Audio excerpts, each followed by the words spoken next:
Di para sahabat itu, kaum muslimin, yang terbayang bagi mereka itu adalah infak, yang terbayang bagi mereka adalah sebuah kebahagiaan, keselamatan di akhirat yang kekal dan abadi di sisi Allah tabaraka wa taala.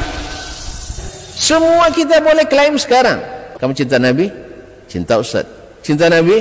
Cinta Ustaz. Termasuk saya. Cinta Nabi? Cinta.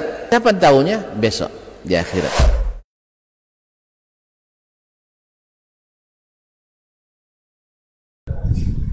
Al-Malikul Jabbar, wa ashhadu anna Muhammadan abduhu wa rasuluh, an-nabiyyus sayyidul mukhtar, sallallahu alaihi wa ala alihi al-adhar wa ashabihi al-qadati al-abrar wa man tabi'ahum bi ihsan ma ta'aqaba al-lailu wan-nahar. أما بعد فأوصي نفسي وإياكم أيها المسلمون وأيتها المسلمات بتقوى الله عز وجل رب الأرض والسماوات فإنه قد فاز المتقون. يا أيها الذين آمنوا اتقوا الله حق تقاته ولا تموتن إلا وأنتم مسلمون. Ma'asyiral muslimin wal muslimat, al-hadirin wal hadirat,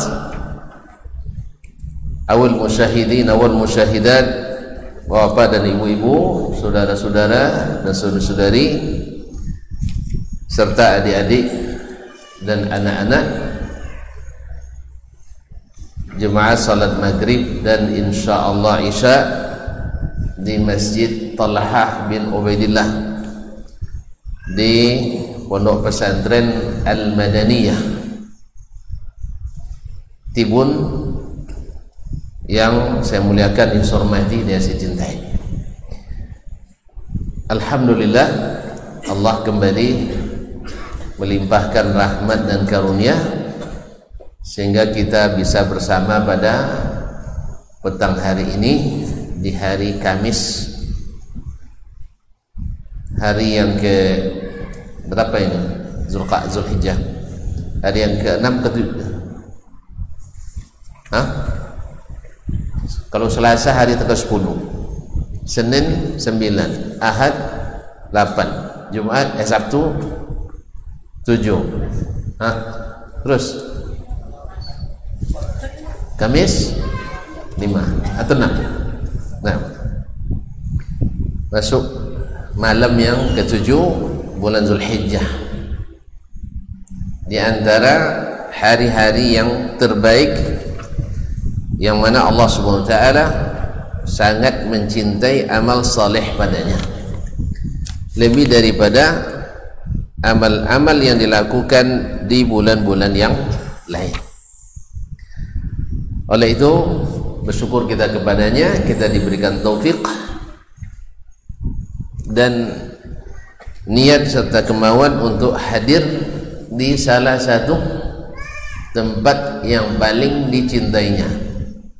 Ahabbul biqa'i ilallahi al-masajid, tempat yang paling dicintai Allah adalah masjid-masjid. Di majlis yang datang kepadanya seperti berjihad fi sabilillah. Man kharaja fi talabil ilmi fahuwa fi sabilillah. Sesiapa yang keluar menuntut ilmu sama dengan jihad fi sabilillah. Di majlis yang dengannya dimudahkan jalan ke surga. Majlis ilmu, majlis yang memudahkan masuk surga. Kalau nak masuk surga dengan mudah harus lama bertahan di Madaniyah ini, ya, harus sering di majlis ilmu.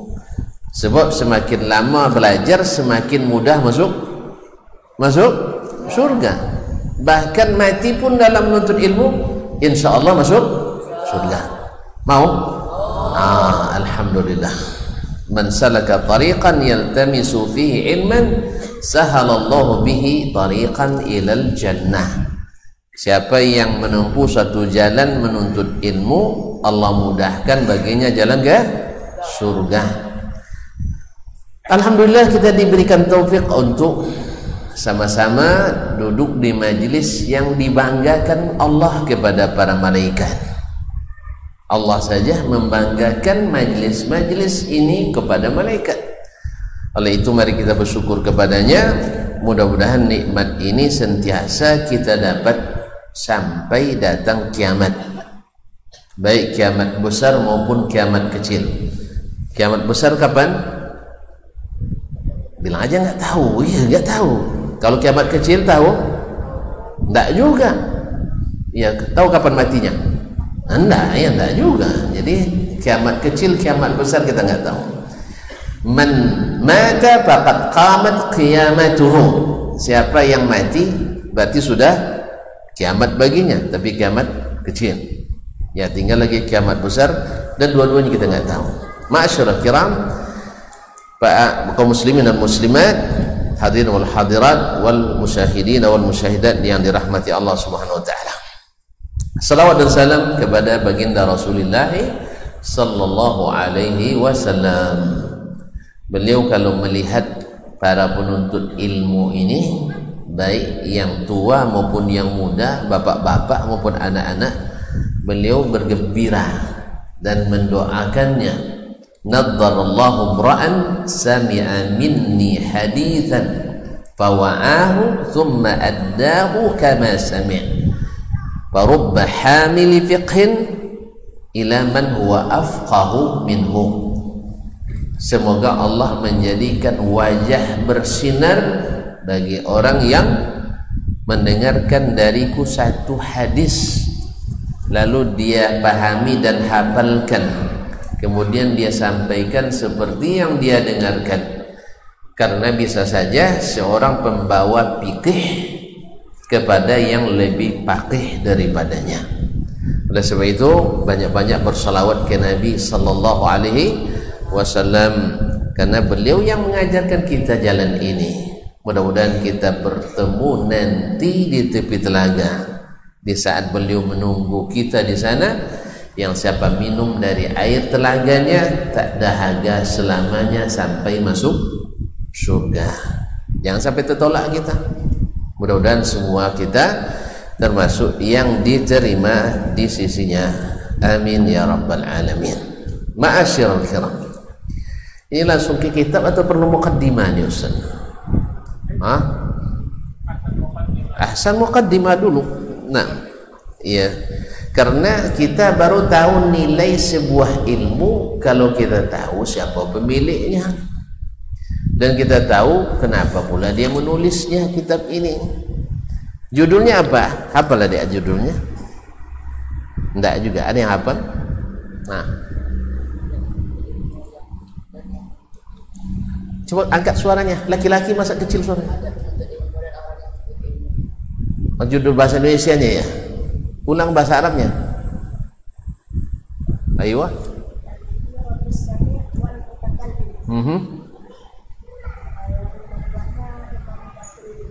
Hah? Dilihat atau dihafal? Oh dilihat, nah ya tidak apa-apa lah. Saya hargai juga, tidak masalah. Dua-duanya sini. Dua-duanya sini. Mati. Tak. Subhanallah. Untung masih ada. Baik. Tafadhal. Ya. Antum coba tadi enggak ya? Enggak dicoba. Coba mungkin dapat tadi. Sebentar. Tazkiratus sami' wal mutakallim fi adabil alim wal muta'allim. Tazkirah min at-tazkir, zakara yudzakiru tazkiran wa tazkiratan. Maknanya adalah mengingatkan. Mengingatkan. Tazkiratus sami'. As-sami' adalah yang mendengarkan, yaitu penuntut ilmu. Dan disebut as-sami' karena memang awalnya kita mendengar dulu. dan ilmu yang didengar biasanya lebih cepat paham dan lebih lama tahan dari ilmu yang dibaca sendiri. Itu sebabnya orang yang belajar dengan guru lebih hebat dari yang berbelajar pakai buku. Jelas? Nah, jelas? Oleh situ Ali bin Al-Hasan Al-Qattan pernah mengatakan, man kana syaikhuhu kitabahu fa khata'uhu aktsaru min sawabihi. Siapa yang gurunya hanya bukunya, maka salahnya lebih banyak daripada benarnya. Makanya kita belajar, ya. Ustaz pun masih belajar sekarang, masih juga dengar, walaupun tidak langsung. Kalau boleh lagi terima Madinah, saya nak daftar lagi. S1 saya mau belajar lagi, asal gratis ya. Nah, kaum muslimin dan muslimat dirahmati Allah SWT. Tazkiratus sami' sebagai pengingat, untuk mengingatkan yang mendengar, yaitu penuntut, wal mutakallim, dan yang berbicara pun diingatkan. Tadi Ustaz Ismail sebutkan, adab ini bukan hanya bagi yang belajar, yang ngajar pun harus punya adab juga. Harus punya adab, seperti akan dibahas atau disebutkan oleh Syekh nanti di sini. Ma'asyiral kiram dirahmati Allah SWT, fi adabil alim wal muta'allim, yaitu tentang adabnya seorang berilmu dan orang yang menuntut ilmu. Jadi sekarang ini kitab ini bukan untuk kalian saja, termasuk untuk saya, termasuk untuk Ustaz. Ustaz ya, saya mau juga kan? Alhamdulillah. Jadi untuk kita bersama ya, ibarat makan kita nih, makan bersama, kita makan bersama mendapatkan ilmu ini. Mudah-mudahan kita semua dapat bagian yang paling lezat. Mau kan? Alhamdulillah. Nah, siapa yang menghidangkan ini? Kitab ini ditulis oleh siapa? Ada yang tahu lagi tak? Imam Badruddin Ibnu Jamaah. Kok disebut Ibnu Jamaah? Berarti ayahnya ramai? Ayahnya ramai? Bukan. Salah seorang datuknya bernama Jamaah. Datuk di atasnya lagi juga bernama Jamaah. Jadi biasa orang dinisbatkan ke ayahnya boleh, dinisbatkan ke datuknya juga boleh. Ya saya? Misalnya saya misalnya, boleh saya Dasman bin Yahya bin Ma'ali. Boleh juga disebut dengan Dasman bin Ma'ali, tidak ada masalah. Atau Ibnu Ma'ali. Jelas dinisbatkan ke datuk.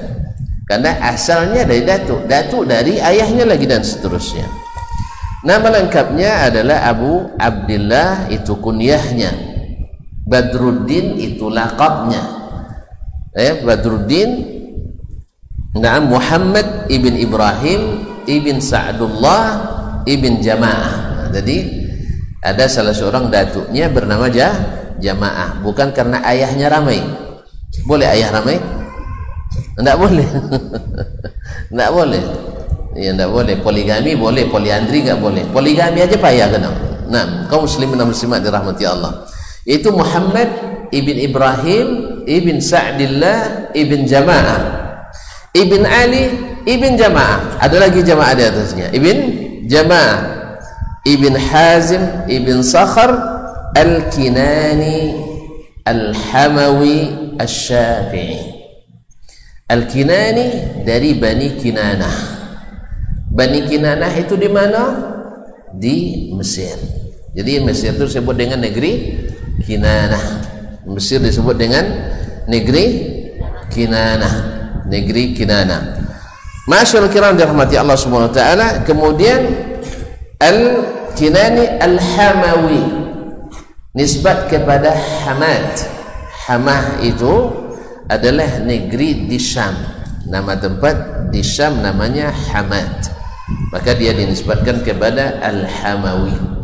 Asy-Syafi'i adalah nisbat kepada mazhab fikihnya, mazhab Imam Asy-Syafi'i rahmatullahi taala alaihi. Jadi huwa Abu Abdillah. Nah, namanya tadi siapa? Abu Abdillah Badruddin, itu gelarnya.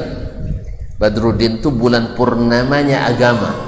Orang-orang Syam di abad ke-6, 7, 8 dan seterusnya itu suka menggelarkan atau mengambil gelar seperti Syihabuddin, Najmuddin, Taqiyuddin, Muhyiddin, Dasmanuddin, dan seterusnya.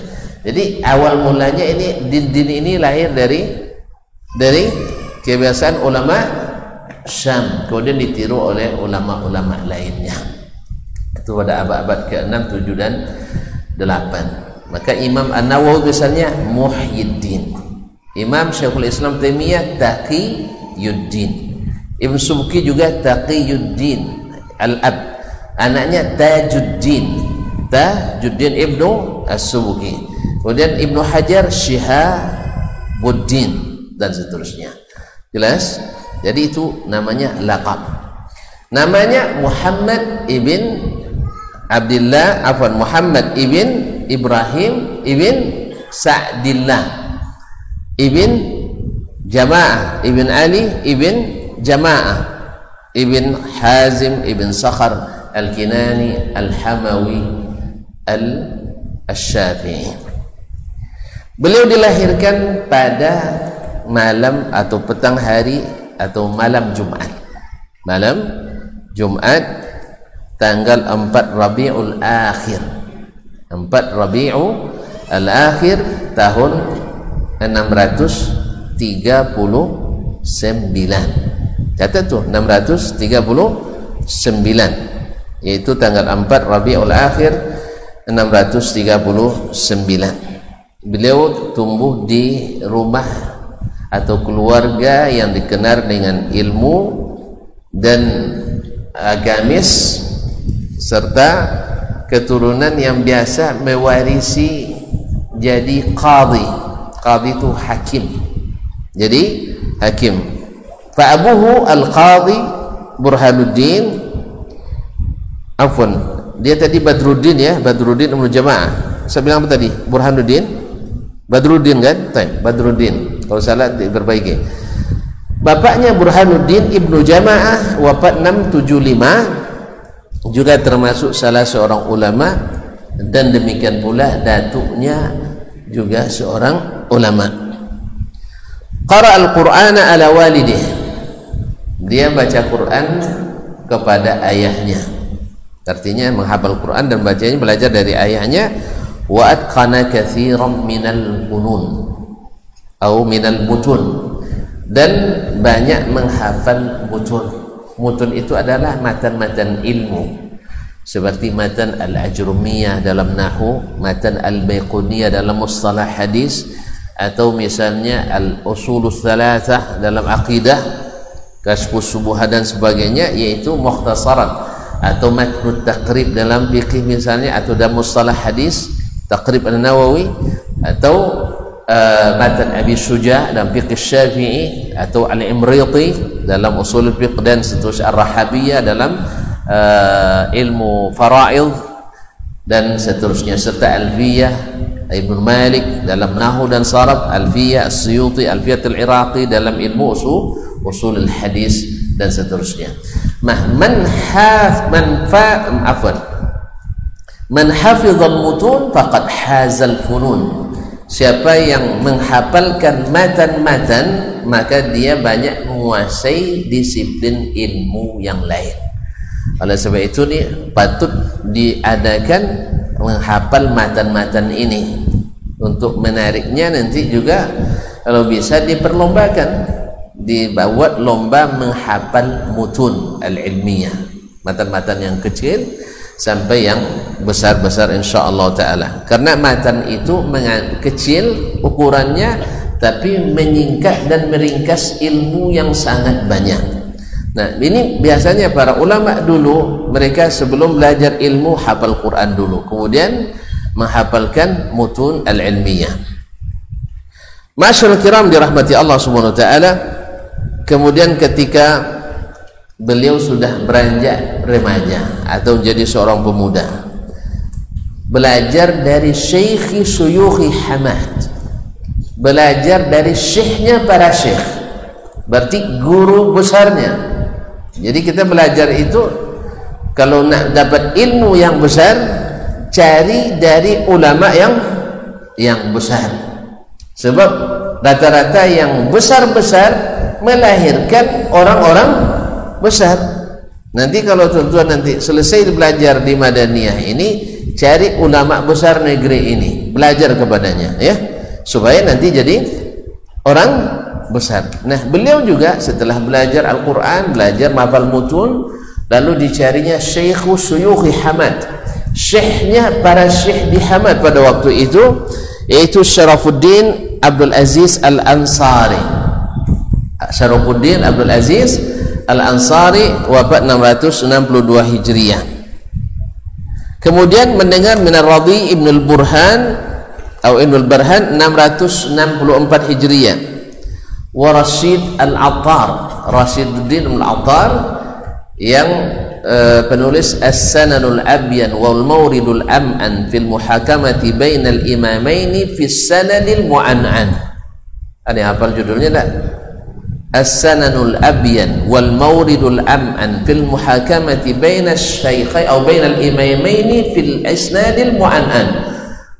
Ada yang hafal lah. Ma'asyarul kiram dirahmati Allah. Dan dia penulis Zainu Tarikh Al-Baghdad, yaitu Rashiduddin Al-Attar, wafat 662 dan juga termasuk guru atau murid Imam An-Nawawi rahimahullah ta'ala. Wattaj Ibn Al-Qastalani, Wattajuddin Ibn Al-Qastalani wafat 665. Wattaqi Ibn Abil Yusur, Taqi Ibn Abil Yusur seorang ulama hadis dan fiqih, wafat 672. Jadi ulama abad ke-7. Wa ghairihim, dan selain mereka. Kemudian beliau akhadha akthar ulumihi min al-Qadhi Taqiuddin Ibn Razin. Kebanyakan ilmunya dia salin dari Al-Qadhi Taqiuddin Ibn Razin 680 Hijriah wafatnya. Wa qara'a an-nahwa 'ala al-Imam Ibn Malik, dan membaca nahu langsung ke syekhnya nahu langsung. Syekhnya para ulama nahu siapa? Ibn Malik At-Ta'i, Ibn Malik. Jadi gurunya adalah penulis Alfiyah Ibn Malik, Alfiyah Ibn Malik, yang sering kita hafalkan di pesantren-pesantren dulu. Ma'asyarul kiram dirahmati Allah SWT. Kalau kita lihat catatan gurunya, maka gurunya orang-orang besar, maka lahirlah dia menjadi ulama besar. Ma'asyarul kiram dirahmati Allah. Kana rahimahullah muqibban alal ilmi. Beliau itu memang sangat fokus pada ilmu. Mujtahidan fit tafsil, bersungguh-sungguh untuk mendapatkan ilmu itu. Kalau kita nanti akan disebutkan dalam kitab, di antara bukti mereka apa namanya mereka bersungguh-sungguh mencari ilmu itu, seperti yang diriwayatkan dari Abu Hatim Ar-Razi. Abu Hatim Ar-Razi itu datang dari daerah Iran sekarang itu, dari Rai, pergi untuk ilmu ke Mesir. Antara Iran dan Mesir jauh, Ustaz? Jauh tak? Hah? Indah biasa tengok peta bagus. Antara Iran dan Mesir itu jauh, dari Rai ke Mesir. Itu berbulan-bulan perjalanannya. Nah, suatu hari karena sudah asyik belajar, teringat nak makan ikan. Tak sempat makan ikan lah. Sekolah makan ikan tiai? Hah? Ikan apa? Hah? Ikan salmon. Masya Allah. Ikan apa? Ikan silai. Masya Allah. Jam berapa makan? Baik, khair insyaAllah. Kaum muslimin dan muslimat dirahmati Allah. Jadi mereka lama tak makan ikan, akhirnya pergi ke pasar beli ikan. Pas datang nak mengiris ikan, bersihkan ikan, nak masak, subhanallah, dapat berita ada syekh datang Syekh datang, akhirnya tak sempat masak, tak sempat makan, pergi belajar lagi. Masya Allah, mereka sampai lupa makan gara-gara belajar. Kalau kita hari ini Masya Allah lupa belajar gara-gara makan. Itu hebatnya gitu tuh. Jadi mereka lupa makan gara-gara belajar. Pulangnya kapan? Udah malam, sehingga dah busuk pula ikan. Kalau sekarang ada kulkas, ada freezer. Dulu kan tak ada. Nak disalai dulu, habislah waktu. Pergi Syekh hanya mampir sebentar. Akhirnya mereka lupa makan gara-gara cari ilmu. Kita alhamdulillah lupa cari ilmu gara-gara makan. La haula wala quwata illa billah. Ma'asyiral kiram yang dirahmati Allah Subhanahu wa taala. Jadi mujtahidan fi tahsili, bersungguh-sungguh mencarinya. Jadi kalau diriwayatkan oleh Muhammad bin Yusuf Al-Firyabi, Imam Al-Bukhari rahimahullah dalam musafirnya saja katanya, seperti diriwayatkan oleh Imam Al-Khatib Al-Baghdadi dalam Syaraf Ashabil Hadis, dia sebutkan bahwa dalam perjalanan saja dia sampai 15 kali atau lebih dalam semalam itu terbangun. Setiap bangun hidupkan lampu dan baca buku, murajaah hafalan. Subhanallah. Jadi tidurnya karena tidak tahan lagi ngantuk.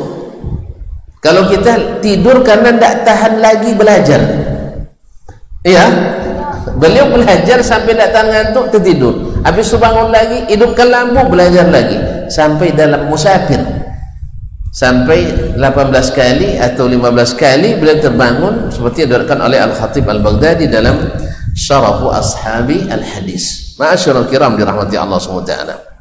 Jadi mujtahid bitahsil fafaqa aqranahu, akhirnya dia bisa melampaui seluruh teman-temannya. Ada teman kita di Madinah menceritakan ada mahasiswa dari Prancis. Jadi bukan dari air tiris ya, dari Prancis. Bukan Parisnya Paris di Eropa, bukan Paris pasar air tiris. Dia itu di apa namanya, di kampus atau di universitas Jamiah disiapkan kamar, tapi hampir kamar itu tak didiaminya. Dia selalu tidurnya di Masjid Nabawi. Subhanallah, tidurnya di Masjid Nabawi. Sebab apa? Kalau tidur di kamar, lama lalu dia berselimut. Kalau situnya lalu tidak berselimut. Kadang-kadang sengaja tidur di semen itu, di apa namanya, di pelataran Masjid Nabawi itu. Apa dia sekolah tidak balik supaya copek jago, terinspirasi dengan apa yang dibaca tentang Imam Al-Bukhari rahimahullah. Jadi setiap apa namanya bangun baca buku, dan subhanallah demikianlah mereka, sehingga dengan demikian melampaui prestasi orang-orang yang mungkin lebih dulu daripadanya. Ini ingatkan kita pada Abu Hurairah radhiyallahu taala anhu. Kan sering didebat orang kok masuk Islam terlambat, tapi tiba-tiba lebih banyak hafal hadis daripada yang lain. Begitulah. Ya beda. Abu Hurairah radhiyallahu taala anhu sampai pingsan menahan lapar. Gara-gara tadi apa? Lupa makan gara-gara mencari ilmu. Tidak sempat dia berusaha. Dia hari-harinya dengan ilmu terus. Subhanallah. Tapi itu kan berbuah manis. Akhirnya beliau menjadi gubernur Madinah setelah Nabi wafat di masa Umar bin Khattab radhiyallahu taala anhu. Karena ilmunya tadi. Itu nanti mungkin kedepannya karena ilmu yang banyak, karena jadi ulama besar, mungkin nanti di antara kalian ini ada yang jadi menteri nanti, tapi dengan syarat ustaz presidennya. Ya semua, kalau saya tidak kenal kan, kami mana tahu suatu saat jangan-jangan kalian yang di presiden, saya pula jadi mati, saya dah mati. Kaum muslimin dan muslimat dirahmati Allah Subhanahu wa taala. Jelas ya. Jadi demikian mereka bersungguh-sungguh. Nanti akan lebih banyak kita temukan biiznillah taala dalam kajian-kajian kitab ini. Fafaqa aqranahu wa uridat fatwahu qadiman 'ala an-Nawawi. Fatwanya di masa dia masih muda disampaikan atau diperlihatkan kepada Imam An-Nawawi. Kenal Imam An-Nawawi? Tak kenal. Penulis Arba'in, tak kenal juga? Hah? Ya, imam di antara dua imam paling mu'tamad minal mutaakhirin dalam mazhab Syafi'i. Ada dua yang disebut dengan Asy-Syaikhan, dua orang syekh dalam mazhab Syafi'i. Satu Imam Abdul Karim Ar-Rafi Al-Qazwini, yang kedua adalah Imam Abu Zakaria Muhyiddin Yahya bin Syaraf An-Nawawi. 676. Bila kedua orang ini sepakat dalam suatu masalah dalam mazhab Syafi'i, fahuwal mazhab, itulah mazhab yang mu'tamad dalam mazhab Syafi'i. Wa idza ikhtalafa, bila keduanya berbeda, fal qawlu qawlun Nawawi, bila berbeda maka perkataan Imam An-Nawawi didahulukan lebih mu'tamad dari Imam Ar-Rafi'i rahimahumallahu jami'an. Jelas ya? Jelas? Jadi Imam An-Nawawi adalah ulama fikih Syafi'i terbesar di masa dia itu. Karena Imam An-Nawawi apa? 6. Dia lahir tahun berapa? Badrun Mujamaah tadi 639. 676 dikurang 639 berapa? 27. Coba 676 berkurang 639 76 kok 39 23 tahun ya. Hah? 30 tahun. 33 tahun 32 tahun. Masih muda, masih muda, masih ya. Nah, di saat umurnya seperti itu 30 tahun diperlihatkan fatwanya ke Imam An-Nawawi, imamnya mazhab Syafi'i di zaman itu. Maka Imam An-Nawawi rahimahullah ta'ala fastahsana fatwahu atau jawabahu. Imam An-Nawawi mengatakan jawabannya sangat bagus, jawabannya sangat bagus. Itu masih mudanya. Ma'asyiral kiram dirahmati Allah SWT. Wa dhaharat fadilatuhu, dan terlihat keutamaan dan kelebihannya, bahwa dia qadha al-Quds. Akhirnya pada tahun 675 beliau menjadi qadhi di Al-Quds. Al-Quds di mana? Palestina. Ahsan. Al-Quds di Palestina. Wa huwa fi muqtabali umrih. Dia masih terhitung muda, masih terhitung muda. Thumma uzil, kemudian diberhentikan. Jadi ada juga rupanya yang diberhentikan karena beliau ini terkenal dengan tegas dalam menegakkan al-haq, tegas dalam menegakkan kebenaran, sehingga beliau dimakzulkan, diberhentikan. Nanti dikembalikan lagi, beberapa kali beliau diberhentikan dan dikembalikan lagi. Biasalah, karena qadha ini, masalah kehakiman ini cenderung atau pengangkatannya juga syarat dengan muatan-muatan politik. Ma'asyiral kiram dirahmati. Bukan karena ilmunya yang kurang, tapi kadang-kadang ada hal-hal yang di luar itu. Wa waliya ma'dzalikal khatabah, dan sekaligus beliau menjadi khatib di jami' atau masjid besarnya. Ma'asyiral kiram dirahmati Allah SWT. Kemudian beliau dipindahkan, dimutasikan ke Mesir dan menjadi qadhi, hakim negeri Mesir pada masa itu. Mesir itu dulu provinsi di antara provinsi ini, kalau sekarang negara ya, banyak provinsinya. Ma'asyiral kiram dirahmati Allah SWT dan seterusnya. Nah, kaum muslimin dan muslimat dirahmati Allah SWT, di samping menjadi qadhi, menjadi mufti, juga menjadi guru dan pengajar. Nah, dari pengalamannya mengajar itulah, dan juga dari pengalamannya belajar sebelumnya, beliau melihat pentingnya menulis tazkirah ini, melihat pentingnya menulis tazkirah ini. untuk mengingatkan dirinya sendiri dan para penuntut ilmu dan para guru dan murid. Dan alhamdulillah kitab ini mendapatkan kabul, diterima di kalangan masyarakat sampai hari ini. Bahkan kita mudah-mudahan termasuk bagian dari yang menghidupkan warisan Syekh Badruddin Ibnu Jamaah ini, dan semoga kita mendapatkan bagian yang tak terkira pula dari pahala yang dituliskan Allah Subhanahu wa taala untuk beliau. Ma'asyiral kiram dirahmati Allah Subhanahu wa taala.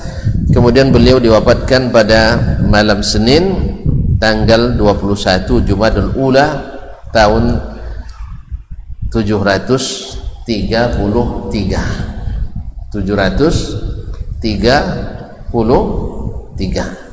Hijriyah, 733 Hijriyah, dan meninggalkan banyak warisan buku atau tulisan. Di antaranya adalah kitab kita ini, Tazkiratu As-Sami' wal Mutakallim bi Adabi Al-Alim wal Muta'allim.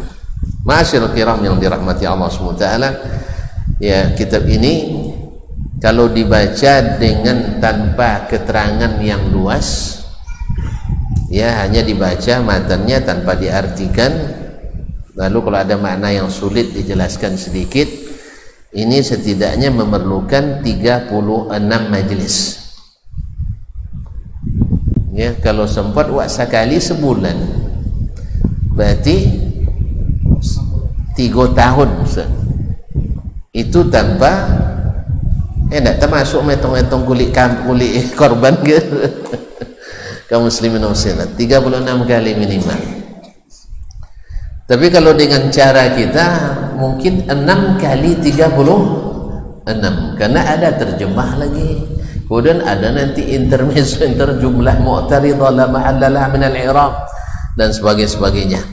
Tapi tak apalah, kita pakai rumus saja seperti orang dulu. Mereka tuh belajar baru berhenti setelah selesai ilmu. Kalau sekarang ilmu wajib berhenti kalau selesai waktu, ya tak? Makanya kekurangan sistem pembelajaran modern ini adalah waktu mengatur ilmu. Kalau dulu ilmu yang mengatur waktu. Ilmu itu bilang, kamu seperti Imam Ahmad mengatakan, yani darastu fiqhal haidhi atau kitab al-haidhi 8 sinin fafahimtu. Saya belajar fikih haid itu 8 tahun baru paham.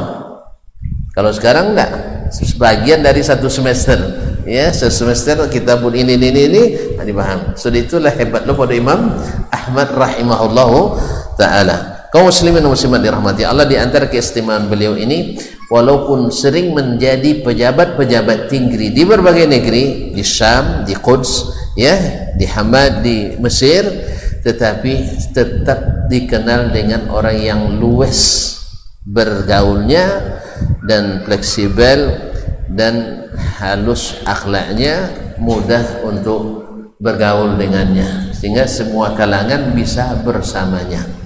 Ya, bisa bersama orang paling tinggi jabatannya, senang bertemu dengannya.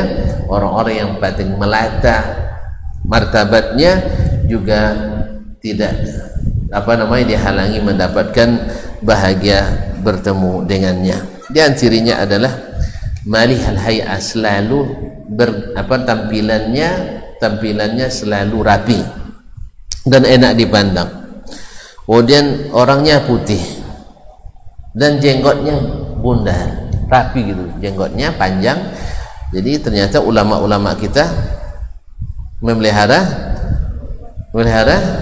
jenggotnya. Nah, jamilal bazzah, selalu berpakaian yang bagus. Jadi pakaian bagus itu adalah bagian daripada adab juga. Seperti kata Imam Ismail bin Mansur Al-Maliki Al-Faqih, wafat 316 Hijriyah, beliau mengatakan dalam beberapa bait syairnya, ajidis, ini siapa yang hafal nanti ada hadiahnya nih. Coba dengar baik-baik, siapa yang hafal langsung dapat hadiahnya. Hanya 5 bait saja, banyak. Ajidis thiyaba idza tasaita fa innaha zainur rijali biha tujallu wa tukramu wada'it tawadhu'a fi thiyabi takhassu'an wallahu ya'lamu ma tusirru wa taktumu. Farathathu thawbika la yaziduka qurbatan ilal ilahi wa anta abdun mujrimu wa baha'u thawbika la yadurruka ba'da an takhshal ilaha wa tattaqi ma yahrumu. Ada yang apa? Wih, ini gara-gara apa nengok jam? Kalau kita tidak apal, tengok jam kita. Apal tak? Tidak juga. Ajidis thiyaba idza tasaita fa innaha zainur rijali biha tujallu wa tukramu wada'it tawadhu'a fi thiyabi takhassu'an fallahu ya'lamu ma tusirru wa taktumu. Farathathu thawbika la yaziduka qurbatan ilal ilahi wa anta abdun mujrimu wa baha'u thawbika la yadurruka ba'da an takhshal ilaha wa tattaqi ma yahrumu. Paham tak? Paham? Itu diartikan juga? Anda usah, alhamdulillah. Jadi paham tidak diartikan tidak juga, tidak perlu. Ini pertanyaan tidak paham apa boleh? Kaum muslimin dan muslimat dirahmati Allah, waktu azan sudah masuk, kita dengarkan azan dan kita lanjut insyaallah menjelang iqamat.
حي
Masyaallah kiram rahimanillah wa iyyakum.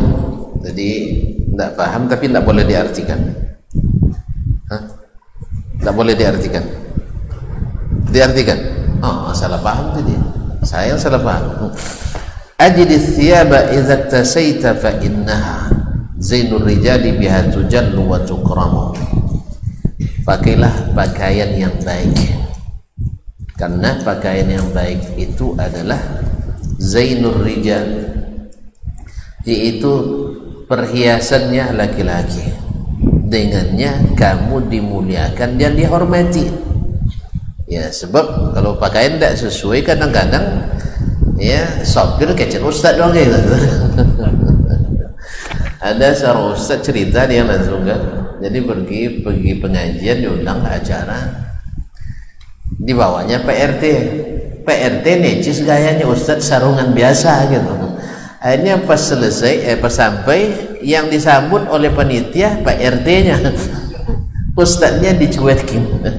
Habis itu besok saya tidak mau lagi pakaian yang biasa-biasa katanya. Ternyata pakaian juga menyebabkan orang dihormati atau tidak. Masyaallah kiram, makanya kalau kita lihat syekh-syekh di acara-acara resmi secara khusus, mereka juga pakai pakaian kebesaran. Dan ini sunnah Nabi alaihissalatu wassalam.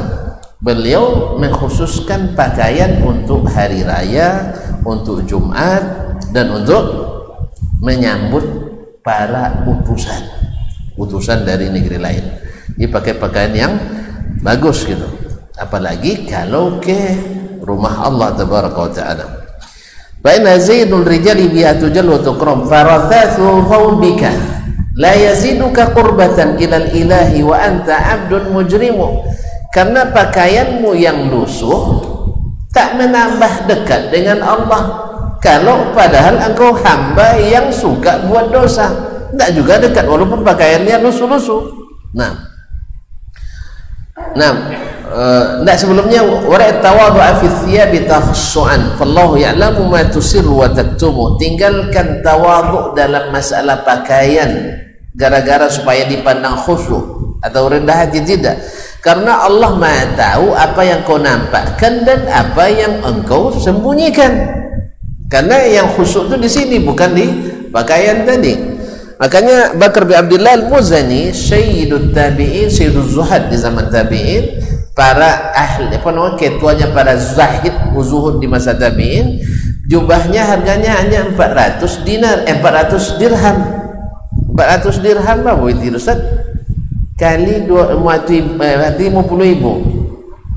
20 juta baju ancah. Baju 20 juta. Padahal Sayyiduz Zuhad di zaman Tabi'in, yaitu penghulunya para ahli zuhud di masa Tabi'in. Nah, masyaallah kiram dirahmati Allah SWT. Farathatu thawbika la yaziduka qurbatan ila ilahi wa anta abdun mujrimu. Dan terakhir itu wa baha'u thawbika la yaziduka la yadurruka ba'da'an. Sebagaimana cemerlangnya, bersinarnya pakaianmu tidak bermudarat bagimu selama engkau menghindari apa yang Allah haramkan. Selama yang dipakai halal, tidak masalah pakaiannya bagus dan indah. Jelas?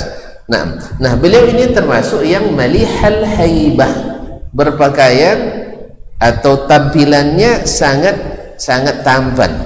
Kami punya guru dulu, tapi beliau sudah meninggal rahimahullah taala, yaitu Syekh Abdul Aziz Al-Abdul Latif rahimahullah. Ya, kami menyebutnya dengan Yahya bin Ma'in Kuliyatul Hadis gitu. Yaitu beliau penulis Dawabit fil Ilm Jarh wa Ta'dil. Beliau kalau tampilannya Masya Allah selalu necis. Jadi paduan antara jubah dengan coatnya, dengan rompinya, dengan sepatunya selalu sesuai. Jadi gaya modis lah orangnya, Masya Allah tabaraka rahimahullah ta'ala. Nah, dan sangat dekat dengan mahasiswa. Jadi dia memposisikan dirinya seperti pada mahasiswa gitu. Jadi sehingga senang bertemu dengannya. Apa aja masalah selalu ada solusi dengan beliau. Karena beliau memang mudah mengeluarkan uang untuk menyenangkan atau untuk membantu siapa yang butuh.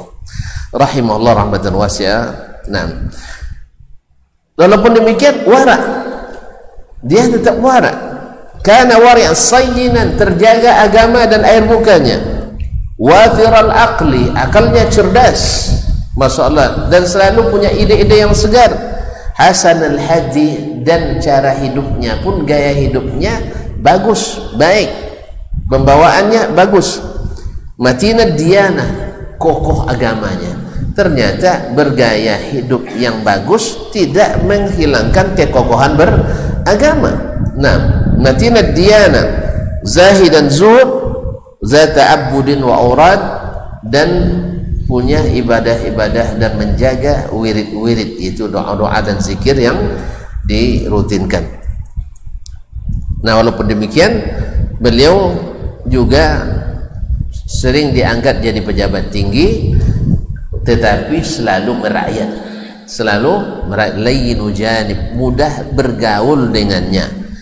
Kemudian sangat kuat berpegang di atas kebenaran, quwwatu nafsin fil haqq. Jadi teguh dalam kebenaran, dimanapun dia siap untuk menegakkan kebenaran. Mungkin itulah sebabnya kenapa sering berhentikan, dinaikkan lagi, berhentikan, naikkan lagi. Apa sebab? Karena memang dia tegas dalam menegakkan kebenaran. Orangnya mudah bergaul dengannya dan sangat lemah lembut orangnya, tapi tegas dalam menegakkan kebenaran. Masya Allah. Nabi kan begitu kan? Nabi SAW, Nabi SAW, beliau lembut sekali, tetapi dalam kebenaran memang tegas dan kokoh, tidak bisa digoyahkan. Nah, beginilah seharusnya seorang alim diberikan ilmu, diberikan jabatan, sehingga jabatannya itu untuk menegakkan kebenaran, bukan untuk mengelabui atau mengaburkan kebenaran, sehingga menjadikan lebih cenderung mencari pembenaran daripada mencari kebenaran. Inilah pentingnya kaum muslimin dan muslimat. Jangan nanti setelah pensiun baru bilang, "Gue celai kuat caranya." Nyelah pensiun. Yang ketika bisa kita gunakan di saat kita punya taring. Kalau singa kalau sudah tidak lampung tidak takut kayaknya lah. Jadi ketika punya, gunakan untuk sesuatu yang hak, gunakan untuk sesuatu yang diridhai Allah Taala, tapi dengan tetap menjaga akhlak dan kelemah lembutan, mudah untuk dihubungi, mudah untuk diajak berbicara, dan sangat merakyat dan seterusnya. Ternyata semua itu bisa dilakukan oleh orang-orang yang pernah punya kedudukan, dengan syarat mesti kokoh jiwanya dalam menegakkan al-haq. Ma'asyiral kiram dirahmati Allah, kitab ini kenapa penting? Karena seperti ilmu itu ibaratnya adalah ada pintu-pintu masuknya, dan adab adalah awalnya.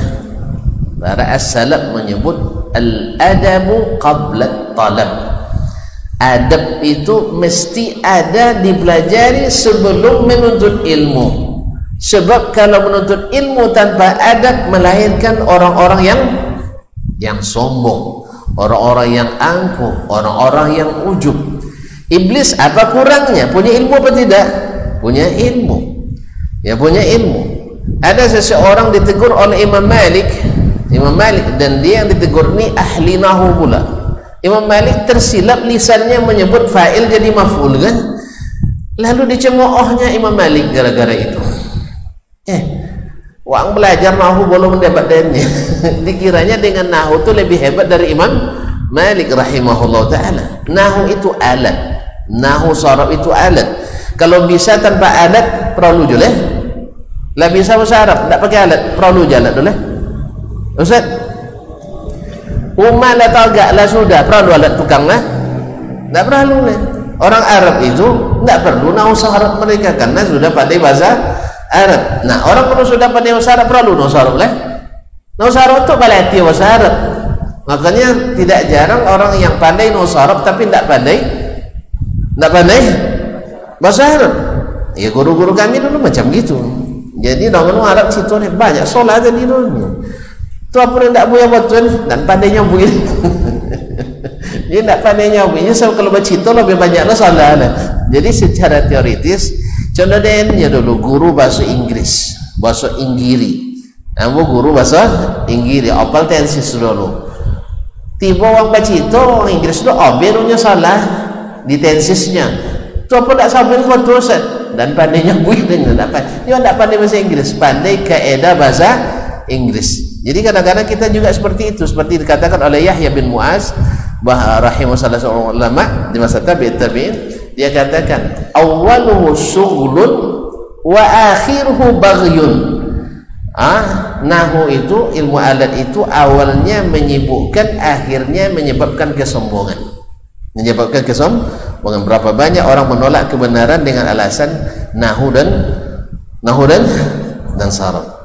Kadang nanti debatnya ahli lepo dinyo nahu pada saraf. Allah musta'an. Kaum muslimin dan muslimat, maka ini perlu adab ini dipelajari, karena ibarat rumah ini pintu masuknya, ibarat inti ini awalnya, baru sampai ke isi duyan kalau ada kuli. Kalau tidak ada kuli, ini duyan dijual doang tidak pakai kuli. Asam duyannya asam durian.